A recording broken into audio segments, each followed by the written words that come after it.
ស្រីពៅមើលកូនពូផងណាពូសំរត់ពួនភ្លេតហើយថៃបានពូរត់ពួនពួកម៉ាក់ពូវាត្រង់មកខ្ចីលុយពូហើយតែពូមិនរត់ពួនទេពូដឹងតែឲ្យវាខ្ចីឯងចឹងពូអត់ចង់ឲ្យវាខ្ចីទេខ្ចីមិនសងផង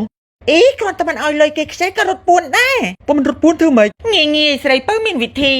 ទី1ខ្លាយទៅជាអ្នកក្រល្អខ្លួនឯងអានឹងមិនស្រីពៅដើម្បីកុំឲ្យគេខ្ចីលុយយើងកុំរោស៊ីពូឯងត្រូវបញ្ឈប់ទាំងអស់រាល់មុខរបររោស៊ីរបស់ពូឯងអញ្ចឹងពូឯងអត់មានលុយទេពូឯងខ្លាយទៅជាអ្នកក្រហើយពូឯងខ្លាយទៅជាអ្នកក្រមានអ្នកណាមកខ្ចីលុយពូឯងកើតតែមានអាល្អជាងនឹងបន្តិចទេបើមិនចង់បានវិធីហ្នឹងទេមានវិធីផ្សេងទៀតវិធីទី2គឺវិធីធ្វើកំសត់ដើម្បីបង្វែរទិសដៅអានឹងមិនវិញស្រីពៅក្នុងករណីដែលលោកពូឃើញមិត្តភក្តិឬអ្នកណាម្នាក់តម្រង់មកខ្ចីលុយលោកពូត្រូវយកអីរៀងរឹងតិចមកវាយបំបាក់ដៃបំបាក់ជើងខ្លួនឯងនៅពេលនោះម្នាក់នោះនឹងឃើញពូរងរបួសគេនឹងយកពូទៅពេទ្យហើយនៅពេលដែលគាត់យកពូទៅពេទ្យនឹងឲ្យគាត់ចុះហត្ថលេខានិងបង់ប្រាក់ដើម្បីព្យាបាលពូឯងនៅពេលដែលពេទ្យឲ្យគាត់បង់ប្រាក់គាត់នឹងមិនបង់ប្រាក់អីអញ្ចឹងគាត់នឹងទៅវិញហ្មងដូច្នេះហើយគាត់នឹងបង្វែរទិសដៅនៃការខ្ចីលុយទៅកាន់អ្នកផ្សេងវិញអញ្ចឹងដើម្បីកុំឲ្យគេខ្ចីលុយពូត្រូវបាក់ជើងហ៎មានមកវិធីទៀតពូវិធីអីស្រីពៅគឺវិធីធ្ងោឲ្យខ្លាំងលុបសម្លេងខ្ចីលុយយេស្រីពៅខ្លួនក្មេងសោះនិយាយអីចឹងពូកុំគិតអីផ្ដេសផ្ដាសវិធីនេះគឺចង់ឲ្យពូធ្ងួយធ្ងោធ្វើជាតួកំសត់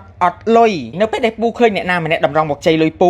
ត្រូវតែលុតជង្គង់ក្រឹបសំពះគាត់3ដងរួចហើយសុំខ្ចីលុយគាត់ឲ្យបានមុនគាត់ខ្ចីលុយពូនៅពេលនោះគាត់មានអារម្មណ៍ថាល្អៀសខ្លួនគាត់ច្បាស់ជារត់ចេញទៅហើយអញ្ចឹងពូមិនបាច់អស់លុយទេតែស្រីពៅពូមានលុយឲ្យដូចធុងពិបាកម៉េះអើយពូបើថាមានលុយឲ្យពិបាកពេកយកលុយទៅចោលឲ្យអស់ទៅយកលុយចោលអស់ពូឯងនឹងគ្មានលុយនៅពេលដែលពូឯងគ្មានលុយគ្មានអ្នកណាមកខ្ចីទេអោស្រីពៅហើយយកវិធីនេះទៅប្រាប់ឪស្រីពៅឯងទៅពូមិនធ្វើតាមទេចាអូនហើយមានវិធីអីល្អសម្រាប់ប៉ាខ្លះហើយកូនប៉ាឯងក៏យ៉ាប់ម៉េះបើមានលុយខ្លាចគេខ្ចីយកលុយទៅទិញគ្រឿងសម្អាងឲ្យម៉ាក់ឲ្យអស់ទៅប៉ាមានដឹងទេ COLLAGEN AMPOULE គឺជាប្រភេទសេរ៉ូមមួយដែលផ្ដល់សំណើមខ្លាំងជាងសេរ៉ូមធម្មតាដល់ទៅ3ដងហើយសារជាតិសេរ៉ូមនេះវាងាយជ្រាបចូលទៅក្នុងស្បែកជាងសេរ៉ូមដតៃនិងមានមួយទៀតគឺម្សៅផាត់មុខ LALAMES វាគឺជាម្សៅផាត់មុខដែលមិនធ្វើឲ្យមុខប្រតាសាច់ម្សៅស្មើល្អជួយការពារកម្ដៅដែលមាន SPF 20 PA++ ហើយផលិតផលទាំងនេះគឺជាផលិតផលរបស់11 Village Factoryវាគឺជាផលិតផលកូរ៉េសុទ្ធធានាគុណភាពចំពោះលោកអ្នកដែលចាប់អារម្មណ៍ប្រើប្រាស់ផលិតផលកូរ៉េដែលសុទ្ធធានាសុទ្ធ 100% លោកអ្នកអាចទៅទិញនៅទីតាំង Jasmine Skincare បាន